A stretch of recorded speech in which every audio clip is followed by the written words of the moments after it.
Hello everyone. इस video के अंदर हम डिस्कस करेंगे ब्रिक्स समिट के बारे में। हम जानेंगे जो वही अभी ब्रिक्स समिट खत्म हुआ है 2016 भारत के अंदर हुआ 8वां ब्रिक्स समिट, उसके क्या मायने थे और क्या ये समिट सक्सेसफुल हुआ या फेल हुआ। मैं सारे तथ्य आपके समक्ष रखूंगा और उसके बाद आप ही डिसाइड करेंगे कि ब्रिक्स समिट सक्सेसफुल हुआ या फेल हुआ। ये 8वां ब्रिक्स समिट था, गोवा के अंदर हुआ, भारत में बेनोलिम के अंदर, और 2 दिवसीय समिट था। 15 और 16 अक्टूबर को चला। ये इसका लोगो था, ब्रिक्स इंडिया 2016। याद रखिए ये 8वां ब्रिक्स समिट था।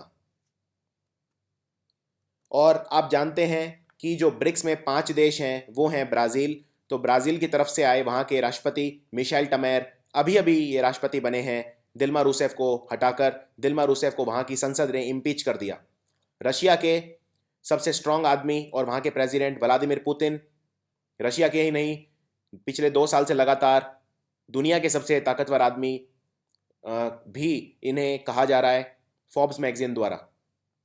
उसके बाद इंडिया की तरफ से हमारे प्रधानमंत्री नरेंद्र मोदी, चाइना की तरफ से वहाँ के राष्ट्रपति शी जिनपिंग और दक्षिण अफ्रीका के राष्ट्रपति जैकब जुमा। यानी हर देश का जो सबसे ज़्यादा ताकतवर व्यक्ति है वो यहाँ पर आया। तो ये है ब्रिक्स के 5 देश और उनके जो भी व्यक्ति यहाँ पर आए उनके नाम। ब्रिक्स इंपॉर्टेंट क्यों है? जब ब्रिक्स पहले ब्रिक था, साउथ अफ्रीका बाद में आया था, तो पहले ब्रिक था, बाद में ब्रिक्स बना।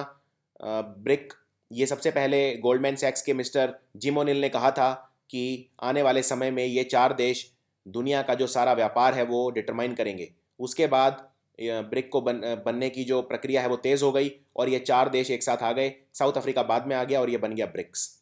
इन चारों देशों में दुनिया की, इन 5 देशों में दुनिया की 43% आबादी रहती है, 43%। और 16 ट्रिलियन डॉलर इनका 5 देश का मिला के जो जीडीपी है वो है। ये दुनिया का 30% है, यानी पूरी दुनिया का जितना भी जीडीपी है, ग्रॉस डोमेस्टिक प्रोडक्ट, उसका 30% इन 5 देशों का है। और दुनिया में जितना भी व्यापार होता है उसका 17% व्यापार इन 5 देशों से होके गुजरता है। याद रखिए, लेकिन आपस में ये 5 देश जो व्यापार करते हैं एक दूसरे के साथ, वो सिर्फ 5% है वर्ल्ड ट्रेड का। मैं रिपीट कर देता हूं ये पॉइंट। पूरी दुनिया में जितना भी व्यापार होता है 17% इन देशों के थ्रू होता है। लेकिन ये मैं पूछूं कि अगर ये 5 देश आपस में कितना व्यापार करते हैं, तो आंसर है 5% ऑफ द वर्ल्ड ट्रेड। इसके अलावा इन देशों में दुनिया का आधा फॉरेन एक्सचेंज और दुनिया का आधा सोने के भंडार इन देशों के अंदर है। तो आप समझ ही गए होंगे ये देश इतने इंपॉर्टेंट क्यों हैं। इसीलिए ब्रिक्स जो है इस पर पूरी दुनिया की नजरें रहती हैं और सब देश जानना चाहते हैं कि ब्रिक्स देश आपस में क्या कर रहे हैं। अब ब्रिक्स समिट शुरू हुई 15 और 16 अक्टूबर को, लेकिन उससे पहले कुछ छोटे छोटे फंक्शन, छोटी छोटी कॉन्फ्रेंस, मीटिंग ये होती रहती हैं जिससे आपसी जो सहयोग है वो बढ़ाया जा सके। तो सबसे पहले ब्रिक्स फिल्म फेस्टिवल हुआ। ये 2 से 6 सितंबर को हुआ, 5 दिन तक चला। 2 से 6 सितंबर नई दिल्ली के अंदर हुआ। इसमें हर देश ने अपनी 4 4 फिल्में दिखाई, तो टोटल 5 देशों ने 4 फिल्में, टोटल 20 फिल्में इसके अंदर दिखाई गई। दूसरा, ब्रिक्स के जो एनवायरमेंट मिनिस्टर हैं, जो कैबिनेट के मिनिस्टर हैं, एनवायरमेंट मिनिस्टर, इनकी मीटिंग हुई 16 सितंबर को गोवा में, जहां पर एनवायरमेंट रिलेटेड मुद्दे, क्लाइमेट चेंज, जलवायु परिवर्तन, इन मुद्दों पर बात हुई कि इनमें आपसी सहयोग कैसे किया जा सकता है। और ब्रिक्स के जो कंट्री हैं, इनके जो एग्रीकल्चर मिनिस्टर हैं, इनके जो कृषि मंत्री हैं, वो आपस में मिले 23 सितंबर को नई दिल्ली के अंदर। तो इनमें जो कृषि में सहयोग कैसे किया जा सकता है उस पर चर्चा हुई। इसके अलावा आपस में जो ट्रेड है, अब आप जानते हैं सिर्फ 5% ट्रेड है। पूरे वर्ल्ड का जो ट्रेड है उसका 5% ट्रेड है जो ये देश आपस में एक दूसरे के साथ करते हैं। तो ये ट्रेड ऑफ कोर्स बढ़ाया जाना चाहिए। इसके लिए एक ट्रेड फेयर हुआ, एक व्यापार मेला हुआ जो दिल्ली के प्रगति मैदान में हुआ 12 से 14 अक्टूबर को। इसमें चाइना नहीं आया क्योंकि उस वक्त थोड़ी सी भारत और चाइना के बीच ऐसा कहा जा रहा है कि रशाकशी चल रही थी कुछ मुद्दों को लेकर। जैसे ये मुद्दे कई तरह के हैं, जैसे फॉर एग्जाम्पल जो भारत है वो जैश ए मोहम्मद का जो फाउंडर और लीडर है मौलाना मसूद अजहर, उसको आतंकवादी घोषित करना चाहता है, यूएन डेजिग्नेटेड टेररिस्ट। लेकिन चाइना उसमें रुकावटें डाल रहा है। चाइना ने उसकी जो बिड है भारत की वो ब्लॉक कर दी। तो इस तरह के कुछ छोटे छोटे मुद्दे हैं जो भारत और चाइना के बीच में, कुछ रस्साकशी होती है, कुछ मतभेद होते हैं। तो इसीलिए चाइना इसमें नहीं आया, ऐसा कहा जा रहा है, इसलिए नहीं आया। बाकी और भी कारण हो सकते हैं। 12 से 14 अक्टूबर तक ये चला था, बिल्कुल ब्रिक्स शुरू होने से पहले। और ब्रिक्स कंट्रीज का एक under 17 world cup, football cup भी हुआ। वर्ल्ड कप तो नहीं क्योंकि 5 देशों का था। तो ये फुटबॉल कप हुआ, ये गोवा में हुआ 5 से 15 अक्टूबर तक। इस बार एक बहुत ही जो पॉजिटिव डेवलपमेंट हुआ वो हुआ ये। तो मैं सारे तथ्य आपके समक्ष रखूंगा, पॉजिटिव नेगेटिव। तो सबसे पहला जो पॉजिटिव चेंज है मेरे हिसाब से वो ये हुआ कि जो ब्रिक्स के 5 देश हैं इन्होंने बिम्स्टेक को भी बुला लिया। और ये ज़रूरी है। ये ज़रूरी क्यों है? आप जानते हैं कि जो जैसे फॉर एग्जांपल भारत की बात करता हूं, तो सार्क समिट में भारत नहीं गया। क्यों नहीं गया? क्योंकि सार्क एक फेलियर है। जब से सार्क बना है सार्क ने कुछ सिग्निफिकेंट अचीव नहीं किया है, और वो इसीलिए क्योंकि इसमें ऐसे देश हैं जो भारत के विरोधी हैं, जैसे पाकिस्तान। और सार्क एक चीज़ फॉलो करता है जिसे बोलते हैं ऑल और नन। यहाँ पर मेजॉरिटी डिसीजन है वो मान्य नहीं होता, बल्कि अगर एक कंट्री भी किसी चीज़ को मना कर दे तो फिर आठों के आठों जो देश हैं सार्क का जो हिस्सा है उनको वो चीज़ माननी पड़ती है, यानी ऑल और नन। यानी या तो आठों देश किसी चीज़ पर सहमत होंगे या 8 में से एक भी मना कर दे तो वो चीज़ नहीं होती। तो सार्क में पाकिस्तान कोई भी अगर पॉजिटिव चीज़ होती है तो उसे मना करता हुआ आया है। सार्क ने कुछ भी अचीव नहीं किया है, सार्क एक फेलियर है। और सार्क से अब लेकिन दिक्कत यह है, सार्क में कुछ ऐसे कंट्री हैं जिनसे भारत को बहुत कुछ मिल सकता है। लेकिन अब सार्क मीटिंग कैंसिल हो गई तो जो सार्क के बाकी जो मेंबर हैं उनके साथ भारत एंगेज कैसे करे? तो बिम्स्टेक में सार्क के 8 में से 5 मेंबर हैं। अफगानिस्तान, पाकिस्तान और मालदीव्स नहीं है, बाकी पांचों मेंबर बिम्स्टेक का हिस्सा हैं, जो कि बे ऑफ बंगाल इनिशिएटिव है। बंगाल की खाड़ी के आसपास जो देश हैं वो हैं बिम्स्टेक का हिस्सा। और इसके 5 देश हमने जो सार्क के भी मेंबर हैं उनसे हम एंगेज कर पाए। इतना ही नहीं, बिम्स्टेक के जो और मेंबर हैं उनसे भी हम एंगेज कर पाए, जैसे म्यांमार और थाईलैंड। तो ये भी आपको याद रखना है, म्यांमार और थाईलैंड ये बिम्स्टेक का हिस्सा हैं। अब इसका फ़ायदा क्या है? इसका फ़ायदा ये है कि हम पाकिस्तान पर निर्भर नहीं हैं। हम बिम्स्टेक और बीबीआईएन, बीबीआईएन होता है, ये भी एक संगठन है। बांग्लादेश, भूटान, इंडिया और नेपाल, इसमें 4 देश हैं। बीबीआईएन और बिम्स्टेक, इस जैसे संगठन के साथ हमें मिलकर आगे का रास्ता तय करना है, क्योंकि अगर हम सिर्फ सार्क के भरोसे रहे तो बात नहीं बन सकती। तो सार्क में हम नहीं गए, ये एक पॉजिटिव स्टेप था, क्योंकि जो आतंकवाद था वो एक बड़ा मुद्दा था। और लेकिन हमें एक बात और याद रखनी है कि हम बिम्स्टेक के मेंबर्स पर बहुत ज़्यादा डिपेंड नहीं रह सकते। ये गलती हमें नहीं करनी है। हाँ, हमें बिम्स्टेक, बीबीआईएन या मैकोंग गंगा कॉरपोरेशन, एमजीसी, इन सब से समर्थन लेना है और इनकी जो मीटिंग्स हैं वो अटेंड करनी है, लेकिन हमें इन पर बहुत ज़्यादा निर्भर भी नहीं रहना है। जैसे फॉर एग्जांपल थाईलैंड है। अब थाईलैंड के लिए बिम्स्टेक से ज़्यादा इंपॉर्टेंट है आसियान, क्योंकि थाईलैंड आसियान का हिस्सा है। और अगर आप आसियान 2015 का डिक्लेरेशन पढ़ेंगे तो आसियान कंट्रीज़ ने कहा है कि उनका जो सबसे बड़ा एम है इस वक्त, जो ये अचीव करना चाहते हैं, वो है यूरोपियन यूनियन का हिस्सा बनना। तो इनकी जो सारी एनर्जी है वो यूरोपियन यूनियन का हिस्सा बनने में इस वक्त लगी हुई है। इसीलिए थाईलैंड, हम ये एक्सपेक्ट नहीं कर सकते कि पाकिस्तान को पीछे खदेड़ने में हमारे साथ आएगा, क्योंकि वो इसके लिए मुद्दा नहीं है। तो हमें जब भी हम इंटरनेशनल रिलेशंस पढ़ते हैं, इंटरनेशनल समिट्स के अंदर जाते हैं, तो हमें इस चीज़ का ध्यान रखना है कि किस कंट्री का क्या मुद्दा है और उस पर उतना ही एंगेज करना है। हमें बहुत ज़्यादा एम्बिशियस नहीं होना चाहिए कि कोई कंट्री हमेशा हमारे साथ रहेगा। हर कंट्री अपना अपना कोई मुद्दा लेकर आता है और हमें उसी पर लिमिट रहना चाहिए। तो ब्रिक्स समिट जो इस बार हुआ उसके क्या मायने हैं? पहले तो इन कंट्रीज ने डिसाइड करा कि ये अपना खुद का क्रेडिट रेटिंग एजेंसी बनाएंगे। क्रेडिट रेटिंग एजेंसी क्या होता है? क्रेडिट रेटिंग एजेंसी ये दिखाता है कि किसी देश के अंदर जो जो फाइनेंस एनवायरनमेंट है, इकोनॉमिक एनवायरनमेंट है, वो कैसा है, और क्या उस देश में दूसरे कंट्रीज को इन्वेस्टमेंट करना चाहिए या नहीं करना चाहिए, उस देश में फॉरेन डायरेक्ट इन्वेस्टमेंट जाना चाहिए या नहीं जाना चाहिए, ये दिखाती है क्रेडिट रेटिंग एजेंसी। और दुनिया की जो 3 सबसे बड़ी क्रेडिट रेटिंग एजेंसी हैं वो अमेरिका डोमिनेटेड है। अमेरिका में उनके हेडक्वार्टर हैं, और तीनों के हेडक्वार्टर अमेरिका में है, न्यूयॉर्क के अंदर। जैसे एक है फिच, एक है स्टैंडर्ड एंड पुअर, और एक है मूडीज। अब फिच, स्टैंडर्ड एंड पुअर और मूडीज तीनों के हेडक्वार्टर न्यूयॉर्क में है, और हमारी अपनी कोई क्रेडिट रेटिंग एजेंसी नहीं है वर्ल्ड लेवल की, विश्व स्तर की। तो ब्रिक्स कंट्रीज ने डिसाइड किया कि वो अपनी एक क्रेडिट रेटिंग एजेंसी बनाएंगे। और इसमें हालांकि सब सब एक्साइटेड नहीं थे इस चीज़ को लेकर, चाइना थोड़ा सा रिजर्व था, लेकिन क्रेडिट रेटिंग एजेंसी बनाई जाएगी।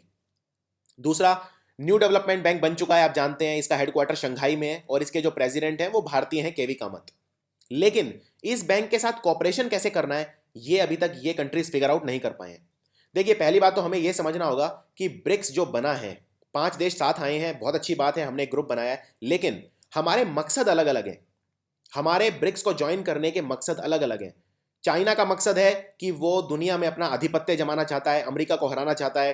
भारत का है कि हम ट्रेड ज़्यादा चाहते हैं, हम विश्व स्तर में थोड़ा और ज़्यादा सुना जाना चाहते हैं अपने आप को। रशिया भी अमेरिका को काउंटर करना चाहता है। चाइना का एक जो चाइना का ही नहीं बल्कि कुछ हद तक रशिया का और कुछ हद तक भारत का भी एक एम ये है कि जो वर्ल्ड बैंक है और इंटरनेशनल मॉनेटरी फंड है, इस बात को ध्यान से सुनिए, जो ब्रेटन वुड सिस्टम है, ब्रेटन वुड ट्विंस बोलते हैं इन्हें, मॉनेटरी फंड, अंतर्राष्ट्रीय मुद्रा कोष, आईएमएफ और वर्ल्ड बैंक, ये दोनों काफ़ी डोमिनेटेड हैं। इनको डोमिनेट करता है अमेरिका, यूरोपियन यूनियन और जापान। अगर मैं वोटिंग राइट्स की बात करूं तो हालांकि भारत और कुछ ब्रिक्स के मेंबर हैं जिनके वोटिंग राइट थोड़े से बढ़े हैं, लेकिन अभी भी इनको डोमिनेट करता है अमेरिका, यूरोपियन यूनियन और जापान। तो इसीलिए इनका काउंटर होना चाहिए कोई, वर्ल्ड बैंक और आईएमएफ के खिलाफ कोई ऐसी संगठन होनी चाहिए। तो ब्रिक्स उसमें काफ़ी उभर कर आया कि ऐसा माना जा रहा था कि जो न्यू डेवलपमेंट बैंक है वो वर्ल्ड बैंक और आईएमएफ के अगेंस्ट काम करेगा, लेकिन ऐसा वास्तव में नहीं है। अगर आप पिछला 1 साल देखें या पिछले 2 या 3 साल देखें तो भारत ने जो मैक्सिमम लोन लिया है वो वर्ल्ड बैंक से लिया है।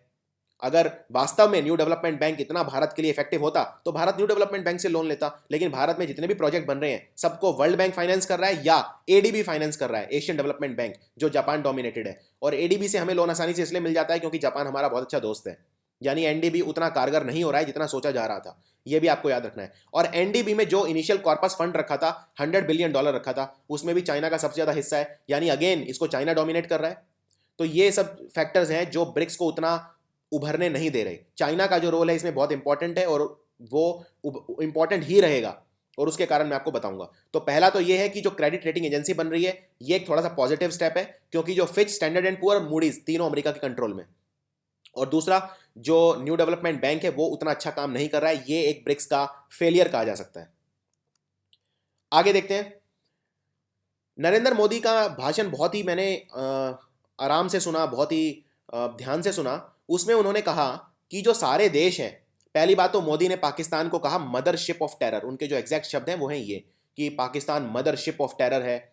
और बिल्कुल ऐसी ही स्पीच मोदी ने G20 में दी थी जो चाइना के अंदर हुई थी, कि पाकिस्तान एक ही देश है पूरे, उन्होंने पाकिस्तान का नाम नहीं लिया था, पर उन्होंने ये कहा था कि पूरे वर्ल्ड में एक ही कंट्री है जो टेररिज्म को एक्सपोर्ट कर रहा है, और इस तरह की बातें उन्होंने वहां पे की। अब एक होता है किसी देश पर इल्जाम लगाना और दूसरा होता है वास्तव में कागजों के अंदर जो उसका नतीजा होता है वो नजर आना। तो मोदी ने, ठीक है, भाषण बहुत अच्छा दिया, मोदी ने स्पीच बहुत अच्छी दी, लेकिन जब ब्रिक्स का डिक्लेरेशन आया, गोवा डिक्लेरेशन, उसके अंदर पाकिस्तान का कहीं नाम नहीं था। इनफैक्ट गोवा डिक्लेरेशन के अंदर जो ब्रिक्स की ऑफिशियल डिक्लेरेशन है, बहुत लंबी डिक्लेरेशन है, 109 पैराग्राफ्स हैं इसके अंदर, 7,000 से ज्यादा वर्ड्स हैं इसके अंदर, उसमें कहीं भी पाकिस्तान का नाम नहीं है। यानी कि जो असली मुद्दा था स्टेट स्पॉन्सर टेररिज्म, वो तो डिस्कस ही नहीं हुआ। स्टेट स्पॉन्सर टेररिज्म का मतलब क्या होता है? स्टेट स्पॉन्सर टेररिज्म होता है जब कोई देश अपनी पॉलिसी के तहत टेररिज्म को एक टूल की तरह यूज करता है दूसरे देश को दबाने के लिए। तो पाकिस्तान जो है वो टेररिज्म को एक स्टेट स्पॉन्सर टूल की तरह यूज करता है, उसको बोलते हैं स्टेट स्पॉन्सर टेररिज्म। पाकिस्तान के अंदर जो लश्कर तैयबा है, जो जैश ए मोहम्मद है, जमात उद दावा है, ये सब इनको आईएसआई, पाकिस्तान की जो एजेंसी है आईएसआई, वो ट्रेन करती है, वो इनको बढ़ावा देती है as a state sponsor tool. लेकिन स्टेट स्पॉन्सर टेररिज्म पे कोई चर्चा ही नहीं हुई।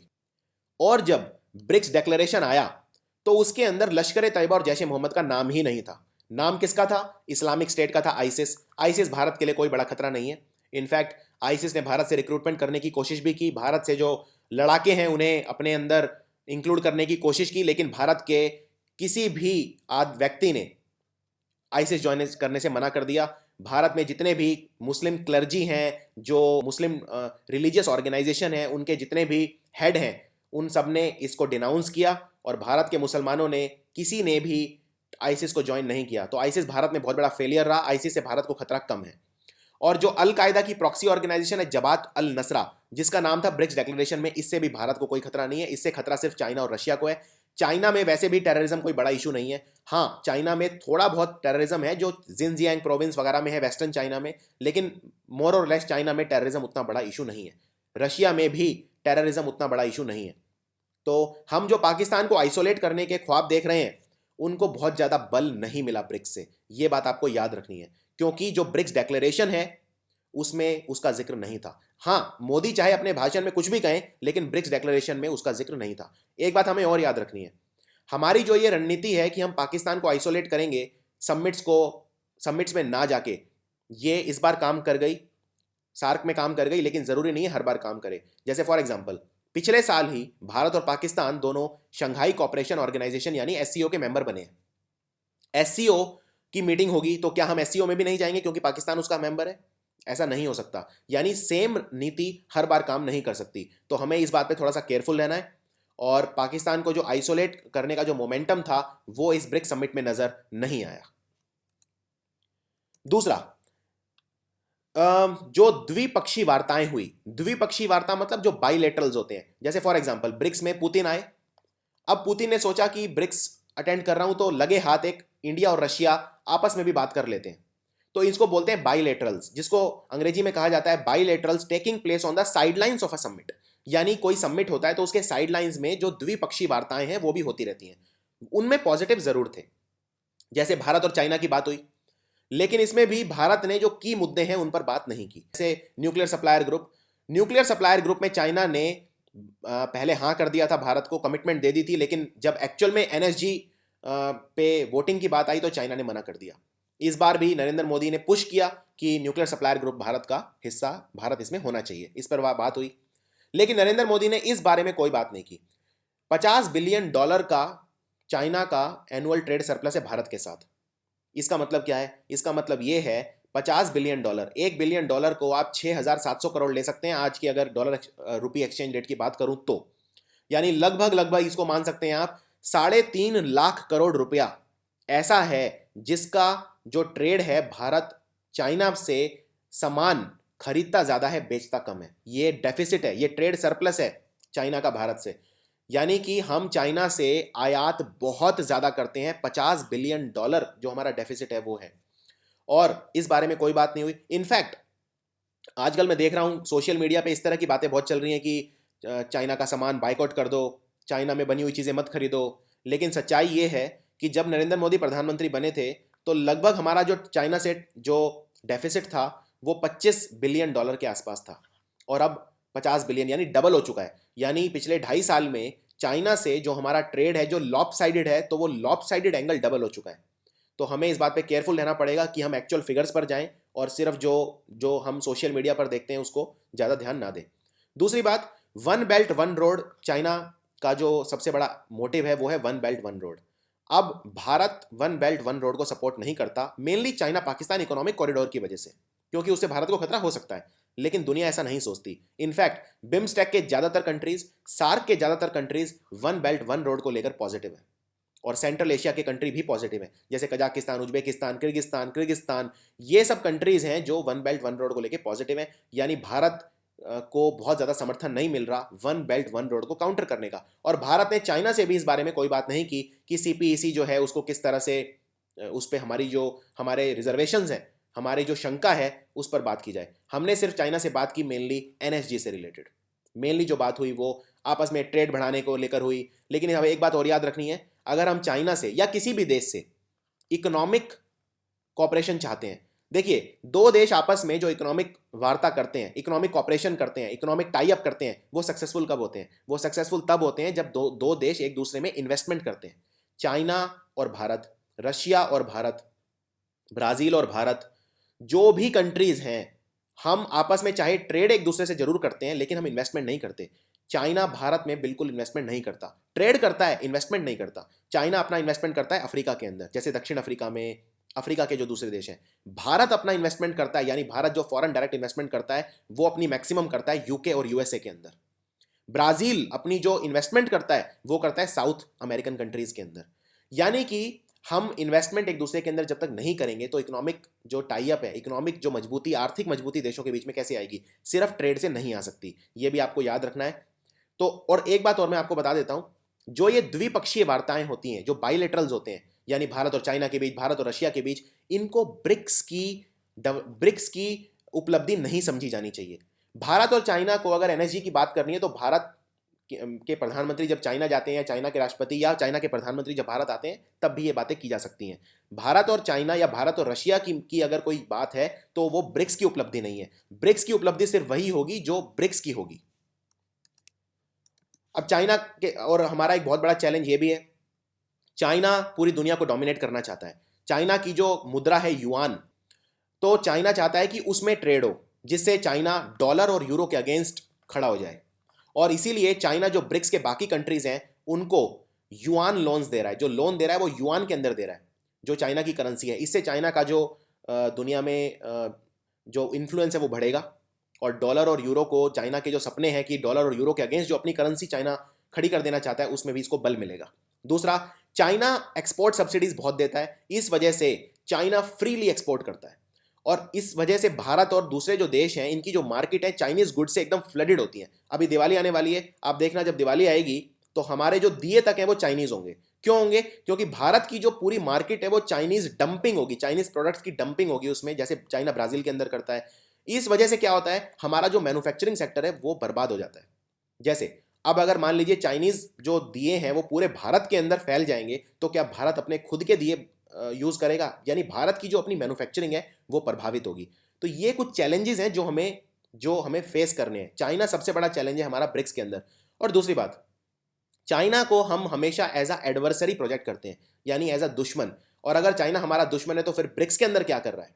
कहने का मतलब ये है, अगर हम इसको, चाइना को सिर्फ हम अपने एक दुश्मन की तरह देखेंगे तो हमें इस चीज़ को बैलेंस करना आना चाहिए कि हम चाइना से ट्रेड भी चाहते हैं, अच्छे रिलेशंस भी चाहते हैं, व्यापार भी चाहते हैं, वाणिज्य भी चाहते हैं, लेकिन उसके साथ साथ हम चाइना को कंटेन भी करना चाहते हैं और चाइना हमें भी कंटेन करना चाहता है। तो इंटरनेशनल रिलेशंस में कोई आपका पूरी तरह दोस्त नहीं होता और कोई आपका पूरी तरह दुश्मन नहीं होता, ये आपको याद रखना है। चलिए, दूसरा हमारा जो एक पॉजिटिव मैं इसे कहूंगा, इनफैक्ट मैं कहूंगा कि अगर भारत, इस ब्रिक्स का जो सबसे बड़ा पॉजिटिव था वो ये था कि भारत और रशिया के बीच जो रिश्ते हैं वो, ऐसा कहा जा रहा था कि भारत और रशिया के बीच रिश्ते उतने अच्छे नहीं रहे, रशिया हमसे थोड़ा सा नाराज चल रहा था। हमारे जो अमेरिका के साथ रिश्ते हैं वो बहुत ज़्यादा अच्छे हो रहे हैं, हम अमेरिका से हथियार खरीद रहे हैं, अमेरिका से हमने लेमोआ साइन किया है, लॉजिस्टिक एक्सचेंज जो एक्ट है वो साइन किया है। तो इस वजह से रशिया थोड़ा सा हमसे, ऐसा कहा जा रहा था कि चिढ़ा हुआ है, और रशिया ने इसीलिए पाकिस्तान के साथ अपनी जो सेना है उसे ट्रेन भी किया, मिलिट्री एक्सरसाइज भी की। तो ये भी कहा जा रहा था कि रशिया और पाकिस्तान के बीच जो रिश्ते हैं वो और ज़्यादा अच्छे हो रहे हैं, भारत के लिए वार्निंग है, लेकिन ऐसा कुछ नहीं था। एटलीस्ट ब्रिक्स में ऐसा कुछ निकल के नहीं आया। इनफैक्ट जो हमारी द्विपक्षीय वार्ता हुई रशिया के साथ, उसमें हमने हथियारों की डील साइन की, हम S-400 खरीद रहे हैं, एंड ये जो मिसाइल डिफेंस सिस्टम है। तो भारत और रशिया के बीच जो हथियारों की डील साइन हुई है ये एक पॉजिटिव था, हमारे पास जो मिसाइल डिफेंस सिस्टम आ गया है। और भारत की एक कर्जे में डूबी हुई कंपनी है, एसआर तेल की कंपनी है, तो एसआर पेट्रो जो कंपनी है, इसमें 98% रशिया ने खरीद ली। रशिया की कंसोर्टियम था, जो रशिया की कंपनी है तेल की, रोजनेफ्ट, ये रशिया की सरकारी कंपनी है, पीएसयू है वहाँ का, रोजनेफ्ट, तो उसने खरीद ली है, 98% कंपनी खरीद ली, $13 बिलियन लगभग, यानी भारत की किसी कंपनी के अंदर सबसे बड़ा इन्वेस्टमेंट है ये किसी विदेशी द्वारा। तो ये कुछ पॉजिटिव है, इससे व्यापार में बल मिलेगा। दूसरा, अब कुछ जिसे कहते हैं नेगेटिव चीज़, जैसे नरेंद्र मोदी की अगर आपने स्पीच सुनी हो तो उसमें उन्होंने कहा कि भारत अपना जो एसोसिएशन है वो यूरेशियन इकोनॉमिक यूनियन से मजबूत कर रहा है। Eurasian economic union already one belt one road को मजबूत करने के लिए प्रतिबद्ध है, यानी चाइना का वन बेल्ट वन रोड जो प्रोजेक्ट है, यूरेशियन इकोनॉमिक यूनियन उसको फाइनेंस भी कर रहा है, उसमें अपना सहयोग भी दे रहा है। अगर हम एक तरफ कहते हैं वन बेल्ट वन रोड को हम उसके खिलाफ हैं, लेकिन हम यूरेशियन इकोनॉमिक यूनियन का हिस्सा बनना चाहते हैं, तो हमें ये चीज़ भी बैलेंस करनी होगी। दूसरी बात, मोदी ने अपनी स्पीच में यह भी कहा कि रशिया से जो हमारी बात हुई उसमें एनर्जी ब्रिज और हाइड्रोकार्बन एनर्जी पाइपलाइन बिछाई जाएगी भारत और रशिया के बीच में। अब एक बात बताइए, अगर भारत और रशिया के बीच में कोई पाइपलाइन बिछाई जा रही है तो या तो वो चाइना के थ्रू आएगी, या वो सेंट्रल एशिया होते हुए अफगानिस्तान, ईरान और फिर इस रूट से आएगी। और अगर इस रूट से आएगी तो अफगानिस्तान, अगर वो होके आएगी तो अफगानिस्तान और भारत के बीच में पाकिस्तान है, यानी हमें उसमें पाकिस्तान का समर्थन चाहिए। चलिए, हम पाकिस्तान का समर्थन नहीं लेते तो अफगानिस्तान से ईरान जाएगी और ईरान से फिर छाबार पोर्ट के थ्रू आएगी, तो उसमें हमें ईरान का समर्थन चाहिए। और अगर चाइना होके आएगी तो उसमें हमें चाइना का समर्थन चाहिए। यानी ये सिर्फ एक पोस्चरिंग लगी मुझे, इसमें बहुत ज़्यादा दम नहीं लगा कि जो पाइपलाइन बिछाई जाएंगी, क्योंकि इनमें दूसरे देशों का समर्थन चाहिए, उनके बिना ये पाइपलाइन नहीं बिछ सकते। दूसरी बात, हमें इसमें थोड़ा स्मार्टली चलना चाहिए।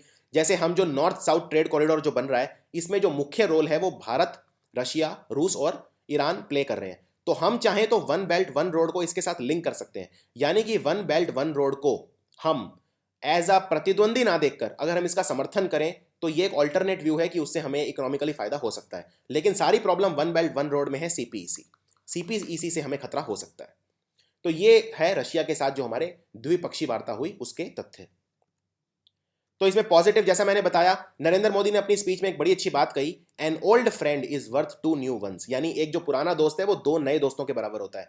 तो इंडिया रशिया टाइज जो है मजबूत हुए हैं, इसमें कोई शक नहीं है। ये इस बार ब्रिक्स में देखा गया, चाहे वो हथियारों की डील हो, चाहे वो एक जो एम्बियंस है वो इस तरह का था।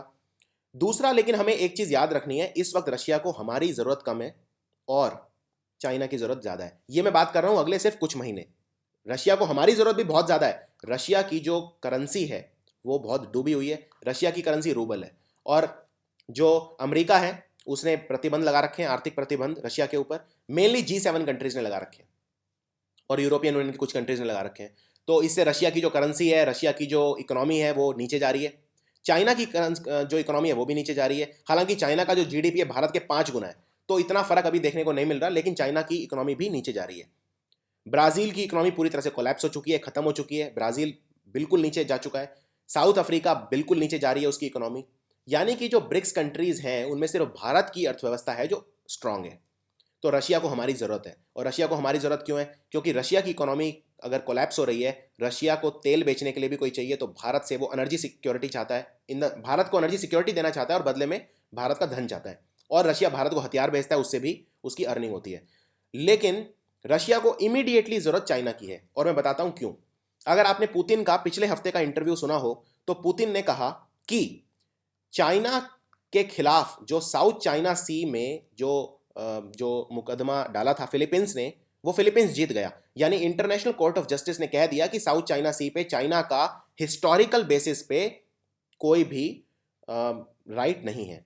तो पुतिन ने इंटरनेशनल कोर्ट ऑफ जस्टिस की निंदा की।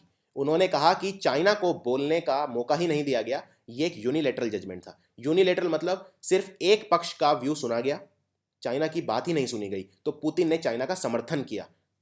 और आप जानते हैं जो रशिया है वो अमेरिका के साथ एक प्रॉक्सी वॉर कर रहा है सीरिया के अंदर, उसमें चाइना ने रशिया का समर्थन किया, क्योंकि पुतिन को इस वक्त दुनिया के ज़्यादातर देशों का समर्थन चाहिए। क्योंकि जो सीरिया के अंदर वॉर चल रही है उसमें अमेरिका ये दिखाना चाह रहा है कि पुतिन, वहाँ जो असाद गवर्नमेंट है उसको समर्थन दे रहा है पुतिन, और अमेरिका जो वहाँ असाद है उसको हटाने के लिए पूरा जोर लगा रहा है।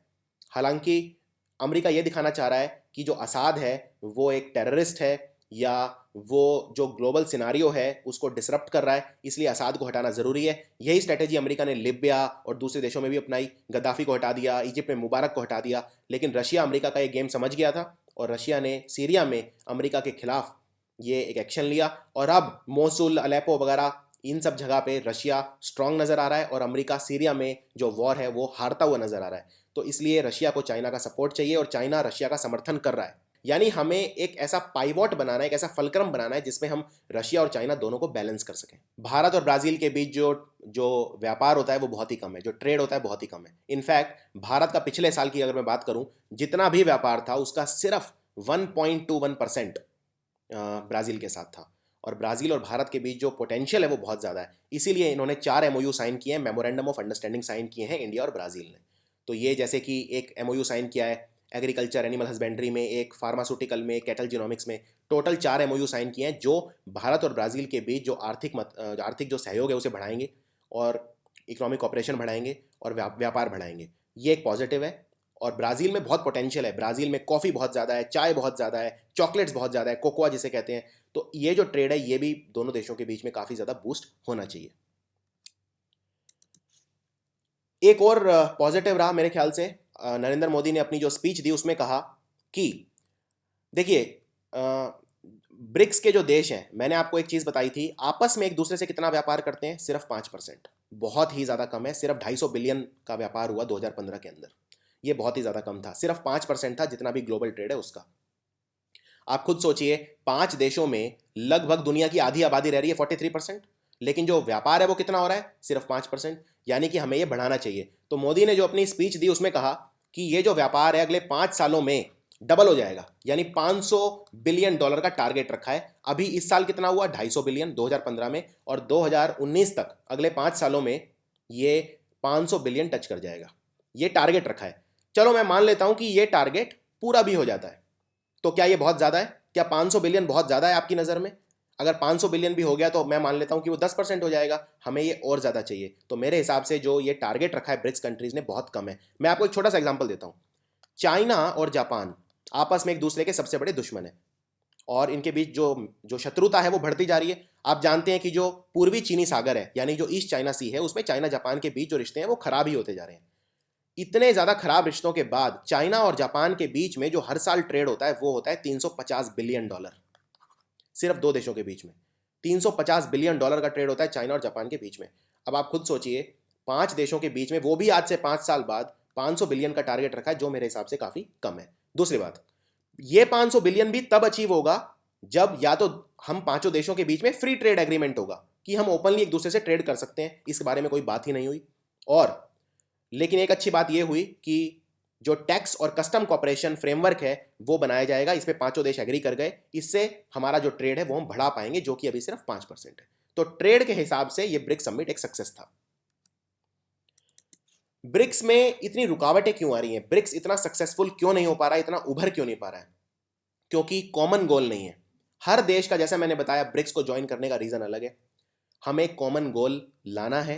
जैसे हमें सीखना चाहिए G7 कंट्रीज से। G7 कंट्रीज कौन से हैं? जैसे USA है, UK है, जर्मनी, फ्रांस, इटली, जापान, ये सब G7 का हिस्सा है। और जब ये G7 बना था तब इन देशों के बीच में कोई कॉमन गोल नहीं था। इनफैक्ट पहले 7 देश नहीं थे, 6 ही थे। G6 बोलते थे, अब G7 बोलते हैं। लेकिन बाद में इन्होंने डिसाइड किया कि हमें एक कॉमन गोल चाहिए, यानी हमारा जो रोज हम हर साल जो मीटिंग करते हैं उसमें हम कुछ ऐसा डिस्कस करेंगे, ऐसे मुद्दों पर बात करेंगे जो सबका, जिससे फायदा हो। ब्रिक्स में क्या हो रहा है कि जो हर देश है उसके अपने अलग अलग इश्यूज हैं, वो उन्हीं पर वार्ता चाहते हैं और उन्हीं से रिलेटेड बात करना चाहते हैं। इसीलिए ब्रिक्स मेरे हिसाब से आगे नहीं बढ़ पा रहा है। तो सबसे पहली चीज जो ब्रिक्स कंट्रीज को करनी है वो करनी है, कॉमन गोल होना चाहिए ब्रिक्स का। अगले साल की जो ब्रिक्स समिट होगी वो होगी चाइना में। चाइना में कहाँ पर होगी? चाइना के फुजियान प्रोविंस में, जगह का नाम है जियामेन, यहाँ पर होगी। ये आज ही अनाउंसमेंट हुई है, सितंबर 2017 के अंदर ये मीटिंग होगी। तो ये था ब्रिक्स समिट। एक बात याद रखिए, इंटरनेशनल रिलेशंस में को कुछ भी गलत नहीं होता है, कुछ भी सही नहीं होता है, सिर्फ चीज़ों को देखने का नज़रिया होता है। तो आपका क्या जो नज़रिया है, क्या ये ब्रिक्स समिट सक्सेस थी, फेलियर थी, 50-50 थी, और अच्छी हो सकती थी? इस पे आपका जो भी व्यू है वो मुझे कमेंट्स में लिख के बताइए। इंटरनेशनल रिलेशंस जैसा सब्जेक्ट हिंदी में पढ़ाना अपने आप में एक चैलेंज है, क्योंकि इसमें कुछ ब्लैक और वाइट नहीं होता है। इसमें जो नुआंसेस हैं जिन्हें कहते हैं, वो हिंदी में इतनी आसानी से उभर कर नहीं आते जितने इंग्लिश में आसानी से समझाए जा सकते हैं। लेकिन उसके बावजूद भी मैंने ये एक चैलेंज अपने ऊपर लिया है कि मैं हिंदी में भी आप तक ये वीडियोस ला सकूं। मेरा जो टारगेट है वो ये है कि जो Tier 3 टाउन है, या अगर कोई गांव में भी कोई किसी अधिकारी बनने के का इच्छुक है, वो कोई एग्ज़ाम क्लियर करना चाहता है, IAS क्लियर करना चाहता है, या कोई भी स्टेट PSC क्लियर करना चाहता है, तो उसमें ये वीडियोस कुछ ना कुछ रोल प्ले करें, उसमें उसकी जो सक्सेस है उसमें भागीदारी निभाएं। और इन वीडियोस को शेयर करना आपका उत्तरदायित्व है। तो इस वीडियो पर अपनी जो राय है वो देना ना भूलें और शेयर करना भी ना भूलें। Thank you for watching.